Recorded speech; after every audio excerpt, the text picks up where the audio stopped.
Video کو like کر کے آگے شیئر ضرور کر دینا۔ جب پیٹ میں ہی جو ہے وہ غلاظت بھری جا رہی ہے تو پھر آپ مجھے بتائیں کہ اچھے خیالات ذہن و دماغ میں کیسے پیدا ہوں گے۔ اللہ اکبر۔ ایک بزرگ ہیں، بہت عظیم اور جلیل القدر بزرگ، جنہیں دنیا سیدنا امام احمد ابن حنبل کے نام سے جانتی ہے۔ امام احمد ابن حنبل کو جب جیل میں رکھا گیا تو اس وقت تو ٹفن لا کر کے آپ کی مریدہ آپ کو دیتی تھی۔ امام احمد ابن حنبل نے ایک دن بھی ٹفن نہیں کھایا۔ جب آپ جیل سے آزاد ہوئے تو اس مریدہ نے کہا کہ مجھے پتہ چلا ہے کہ ایک دن کا ٹفن بھی آپ نے میرا نہیں کھایا، کیا آپ کو مجھ پہ شک ہے کہ میرے گھر کی کمائی حلال نہیں؟ آپ نے مریدہ سے کہا بیٹی تیرا آنے والا ٹفن تو حلال تھا، لیکن جیل کی پلیٹ تھی، اس کے بارے میں مجھے شک تھا یہ حلال ہے یا حرام، تو میں نے ایسی مشکوک پلیٹ میں بھی کھانا گوارا نہیں کیا۔ وہ پلیٹ نہیں کھا رہے تھے، پلیٹ میں رکھ کر کھا رہے تھے۔ آپ غور فرمائیں، جب اس طرح کا تقوی پیدا ہوتا ہے تو دل کی کھڑکیاں معرفت الہی کے لیے کھلتی ہے۔ تو اب غور فرمائیں، اس لیے کافروں کے تہوار میں، بلکہ امام اہل سنت سیدی اعلیٰ حضرت امام احمد رضا خان محدث بریلوی رحمۃ اللہ علیہ فرماتے ہیں کہ جن دنوں مشرکین کا تہوار ہو اور وہ ان دنوں مٹھائیاں خریدتے ہو اور ان دنوں ان کے تہوار کی نسبت سے صرف مٹھائی خریدنا یہ بھی کفر ہے۔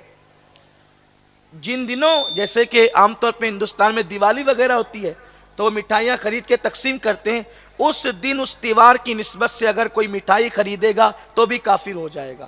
یہ دین ہے، دین، اور دین پر عمل کرو۔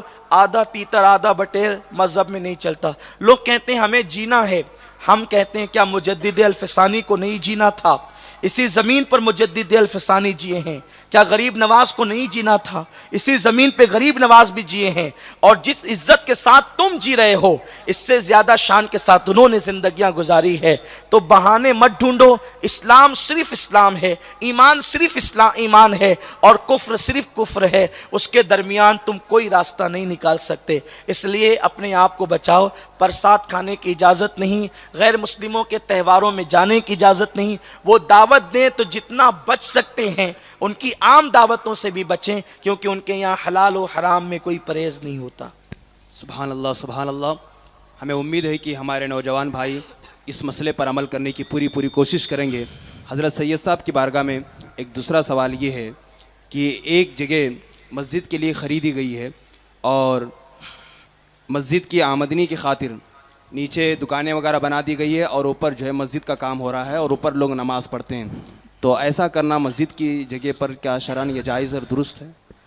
اگر آپ نے مسجد بننے سے پہلے، یعنی مسجد کے لیے آپ نے جگہ خریدی، ابھی وہاں نماز شروع نہیں ہوئی، اور لوگوں نے مل کر یہ پلان بنایا کہ نیچے دکانیں ہوگی اور اوپر نماز پڑھی جائے گی، اگر پہلے دن سے یہ پلان تھا تو ایسی صورت میں جائز ہے، کر سکتے ہیں۔ لیکن پہلے سے وہ مسجد تھی، وہاں نماز ہوتی تھی، اب مسجد کو شہید کر کے دوبارہ یہ پلان بنایا کہ بھائی یہ اس کی شاپنگ بنا دو اور اوپر مسجد کو لے جاؤ، تو اب ایسا نہیں کر سکتے۔ جو مسجد ایک مرتبہ متعین ہو گئی، اب وہ نیچے تحت الثری تک اور اوپر عرش اعظم تک وہ مسجد کے حکم میں ہے۔ اس لیے جو ہے وہ پہلے اگر جو مسجد آپ نے کر لی تھی، اب وہاں پر کوئی شاپنگ نہیں بن سکتی۔ آپ شاپنگ کی بات کرتے ہیں، وہاں آپ وضو خانہ نہیں بنا سکتے، اگر پہلے اسے مسجد اصلیہ قرار دے دیا گیا تھا۔ علماء سمجھتے ہیں ایک تو ہے عرفی مسجد اور ایک تو ہے شرعی مسجد۔ عرفی مسجد میں طہارت خانہ بھی ہے، غسل خانہ بھی ہے، وضو خانہ بھی ہے اور شاپنگ بھی ہے، ہم سب کہہ دیتے ہیں فلاں مسجد، تو اس کے اندر سب آ گئے۔ لیکن جب شرعی طور پر مسجد کہا جائے گا تو مسجد کا وہ حصہ جو جماعت خانہ ہے وہ اصل مسجد ہے، پھر اس کے بعد صحن ہے، صحن بھی مسجد کے حکم میں ہے لیکن صحن اس کو الگ متعین کیا جاتا ہے۔ تو اس لیے ایک مرتبہ اگر نماز وہاں شروع ہو گئی، مسجد کا اعلان ہو گیا، مسجد مقرر ہو گئی، تب وہاں پر آپ کوئی تصرف نہیں کر سکتے، آپ وہاں کچھ نہیں کر سکتے۔ اگر کریں گے تو گنہگار ہوں گے، اور جو لوگ ان کی مدد کریں گے وہ لوگ بھی سب گنہگار ہوں گے۔ امید ہے کہ آپ مسئلہ سمجھ گئے۔ جی بے شک۔ ایک سوال حضرت کی بارگاہ میں یہ ہے کہ دوران قرأت قاری صاحب جب سانس لینے کے لیے وقف کرتے ہیں تو اس وقت لوگوں کا سبحان اللہ کہنا کیسا ہے؟ مثلاً ہمارے قاری صاحب قبلہ ہیں جو بہترین انداز میں قرأت کرتے ہیں، قرأت کرتے کرتے دوران قرأت جب وہ سانس لینے کے لیے وقفہ کرتے ہیں تو اس وقفے کے وقت سبحان اللہ کہنا یا ماشاء اللہ سے انہیں داد دینا، یہ شرعاً کیسا ہے؟ یہاں پر امید ہے کہ اکثر لوگ حنفی ہوں گے۔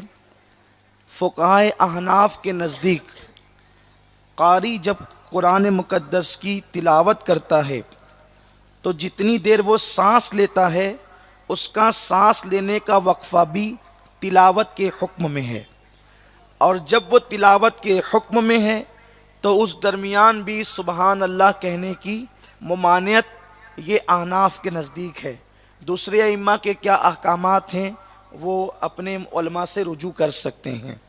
عام طور پر جو آپ لوگ ویڈیو وغیرہ میں دوسرے ممالک کی قرأت دیکھتے ہیں اور اس میں لوگ بیچ میں کھڑے ہوتے ہیں، سبحان اللہ کہتے ہیں، نعرے لگاتے ہیں، چونکہ ان میں اکثر لوگ حنفی نہیں ہوتے تو یہ وہ لوگ اپنے فقہ کے حکموں پر عمل کرتے ہیں، لیکن احناف کے نزدیک جو ہے جب بھی قرآن مقدس کی تلاوت ہوگی تو سانس کے درمیان بھی وہ تلاوت ہی مانی جائے گی، اس درمیان میں گفتگو کرنا، سبحان اللہ کہنا، الحمدللہ کہنا، یہ جو ہے وہ منع ہے۔ جب قاری تلاوت مکمل کر لے تو اسی وقت جو ہے بعد میں سبحان اللہ الحمدللہ نعرہ وغیرہ جو آپ کر سکتے ہیں وہ کرنا چاہیے۔ اصل حکم یہی ہے جو ہم نے آپ کے سامنے پیش کیا۔ واللہ عالم و رسولہ عالم۔ امید ہے کہ یہ سارے لوگوں نے اس مسئلے کو سمجھا ہوگا، اور یہاں پر جب مغرب کی نماز کے بعد انشاءاللہ العزیز قاری صاحب جب قرأت کریں گے تو دوران قرأت آپ کو سبحان اللہ ماشاء اللہ کہنے کی اجازت نہیں ہے۔ جب قاری صاحب قرأت سے فارغ ہو جائیں تو آپ سبحان اللہ اور ماشاء اللہ بھی کہہ سکتے ہیں اور نعرے بھی لگا سکتے ہیں۔ حضرت کی بارگاہ میں ایک سوال یہ ہے کہ رمضان میں اکثر ایسا ہوتا ہے کہ بہت سارے کافر لوگ ہوتے ہیں، وہ کسی مسلم کے ہاتھ میں پیسے دے دیتے ہیں اور کہتے ہیں کہ تم اپنی مسجد میں روزے داروں کو افطاری کرواؤ، تو کیا کافر کے دیے ہوئے پیسے پر افطاری کر سکتے ہیں؟ ہم نے اس کا جواب اس سے پہلے والے سوال میں واضح کر دیا کہ اگر کافر جو ہے وہ حلال کمائی اس کی ہے اور وہ کھلاتا ہے تو اسے ہم ناجائز و حرام نہیں کہتے، لیکن بچنے کا حکم ہمارے علماء نے دیا ہے کہ اس سے بچا جائے، جتنا بچے افضل ہے، کیونکہ عام طور پہ ان کے یہاں حلال و حرام کا کوئی قانون نہیں ہے۔ لیکن اگر کوئی معاذ اللہ کسی کے کافر پہ اعتبار کر کے اس کی کمائی کو حلال سمجھ کے اگر وہ کھاتا پیتا ہے تو اس پر ناجائز و حرام کا فتویٰ ہمارے علماء نہیں دیتے۔ ایک سوال حضرت کی بارگاہ میں یہ ہے کہ زوجین ہیں، میاں بیوی ہیں، اور شوہر عورت پر بہت زیادہ ظلم کرتا ہے اور اس کی خواہشات کی تکمیل بھی نہیں کرتا ہے اور اسے مارتا بھی بہت زیادہ ہے، اور عورت شوہر کے ساتھ رہنا نہیں چاہتی ہے اور شوہر عورت کو طلاق دینے کے لیے تیار بھی نہیں ہے، کہتا ہے کہ میں تجھے طلاق نہیں دے سکتا، میں نہیں چاہتا کہ تو دوسرے کے نکاح میں جائے، تو ایسی صورت میں عورت کیا کوئی قدم اٹھا سکتی ہے؟ شوہر کو سمجھایا جائے، جو بااثر لوگ ہیں، کہ وہ ظلم نہ کریں، ظلم کا انجام اچھا نہیں، لیکن وہ نہیں سمجھتا، تو اگر واقعی یہ صورتحال ہے کہ شوہر ظلم کرتا ہے اور حق زوجیت ادا نہیں کرتا، یہ اگر ظلم کرتا ہے تو ہماری طرف سے اس بہن کو یہ مشورہ ہے کہ وہ صبر کرے، کیونکہ جو عورتیں اپنے شوہر کے ظلم پہ صبر کرتی ہے اللہ اسے جناب آسیہ کے ثواب کا جو ہے وہ ان کے ثواب کے برابر ثواب عطا فرماتا ہے۔ اور جناب آسیہ وہ تھی جو فرعون کی بیوی تھی، فرعون نے آپ کو زمین پہ لٹا کر یا دیوار پہ لگا کر آپ کے ہاتھوں میں، آپ کے پیروں میں، آپ کی ہڈیوں میں کھوٹیاں ٹھکوا دی تھی، اس پر بھی وہ صبر کرتی رہی۔ تو اگر شوہر ظالم ہے تو صبر کریں، ظلم کے دن بہت زیادہ نہیں ہوتے۔ لیکن سوال میں ایک جو دوسری نوعیت ہے کہ شوہر حق زوجیت یعنی وظیفہ زوجیت ادا نہیں کرتا، تو ظاہر سی بات ہے نفس کی ایک بھوک ہے، اگر وہ جائز طور پہ نہ ملے تو قدم بہکنے کا اندیشہ ہوتا ہے، تو اس لیے شریعت نے حکم دیا ہے کہ جو شوہر بیوی کا وظیفہ زوجیت ادا نہ کرے تو عورت کو حق ہے کہ وہ شوہر سے طلاق کا مطالبہ کر سکتی ہے۔ جیسا کہ ایک صحابیہ آئی اور عرض کیا یا رسول اللہ میرے شوہر جو مجھے سیراب نہیں کر پاتے، میں بہت حیا کے پردے میں بات کرنا چاہتا ہوں، وہ مجھے سیراب نہیں کر پاتے۔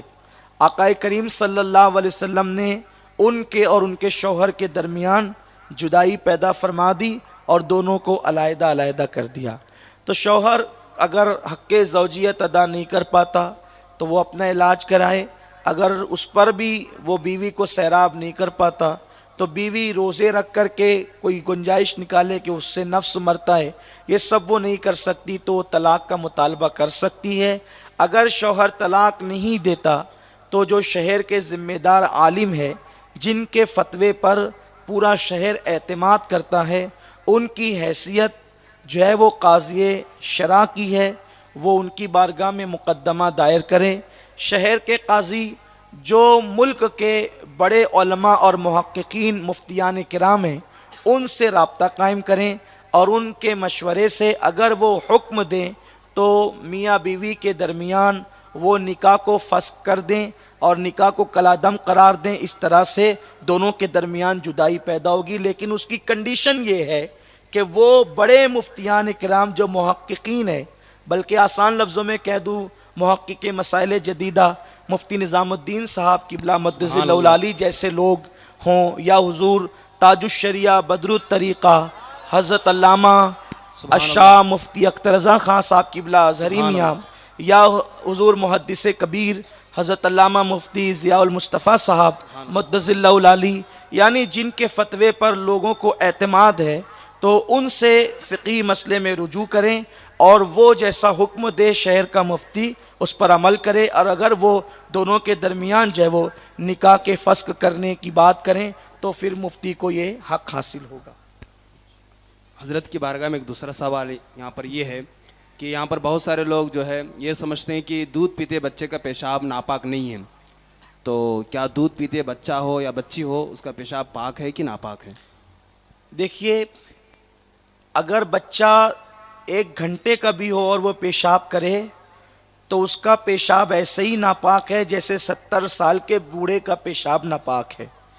پیشاب ہی ہوتا ہے، تو دونوں کی ناپاکی بالکل یکساں ہیں، اور یہ مسئلہ جو عورتیں ہیں انہوں نے گڑھ لیا ہے۔ بہت سے ایسی عورتوں میں مسائل گڑے ہوئے ہیں کہ آج تک اس کا جواب ان کو کوئی دے نہیں سکا۔ آئینہ دیکھنے سے وضو ٹوٹے، گھٹنا دیکھنے سے وضو ٹوٹے، اس طرح کے فضول یعنی کہ مسائل جو ہیں ان کے درمیان ہیں۔ جب تک کہ 40 دن نہ ہو بچے کی ولادت کے بعد عورتیں پاک نہیں ہوتی، ایسے خرافات ان کے درمیان نسلاً بعد نسلیں چلے آ رہے ہیں۔ انہی میں سے یہ مسئلہ بھی ہے جو آپ نے ذکر کیا۔ کیا مسئلہ ذکر کیا آپ نے؟ بچے کا پیشاب ناپاک نہیں ہوتا۔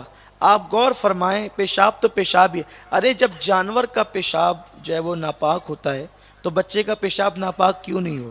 بکری کا پیشاب، اور اس پر کتنی سخت وعید ہے۔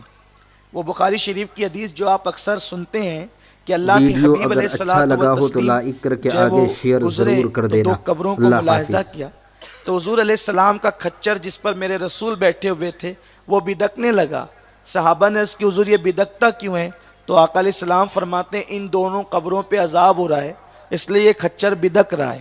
آپ غور فرمائیں، اس سے ہم یہ کہہ سکتے ہیں کہ جس کھچر پہ حضور بیٹھ جائیں وہ بھی قبروں کے اندر تک دیکھتا ہے، جس پر حضور بیٹھ جائیں وہ بھی قبروں کے اندر تک دیکھتا ہے۔